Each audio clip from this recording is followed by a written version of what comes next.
Theory of surplus value क्या है कि वो सिंपली बताता है कि भाई अगर लेट्स सपोज आप एक शूज़ बना रहे हैं तो शूज़ बनाने के लिए आपको कौन कौन सी चीज़ें दरकार हैं। आपको रॉ माल दरकार है, दूसरे नंबर पर आपको फैक्ट्री चाहिए, तीसरे नंबर पर लेबर चाहिए। ये 3 चीज़ें आपको दरकार है और प्लस सरमाया।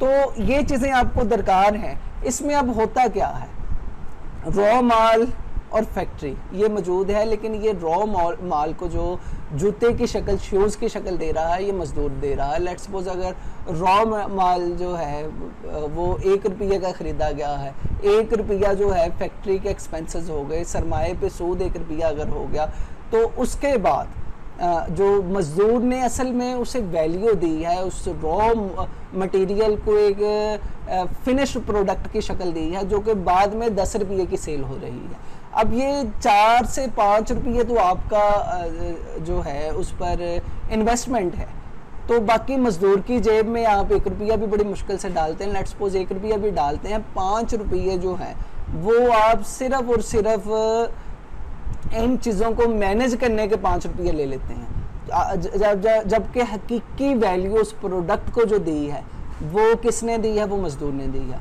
तो मज़दूर को इसमें बिल्कुल ही फारग कर दिया जा रहा है। तो ये एक बहुत बड़ा इस्तेहसाल है कार्ल मार्क्स की नज़र में।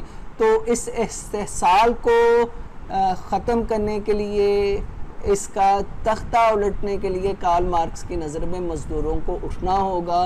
वो उठेंगे और इनका तख्ता उलटेंगे। चंद एक सरमायादार इनसे दौलत छीन कर एक प्रोलिटेरिएट गवर्नमेंट वो इस्टेब्लिश करेंगे।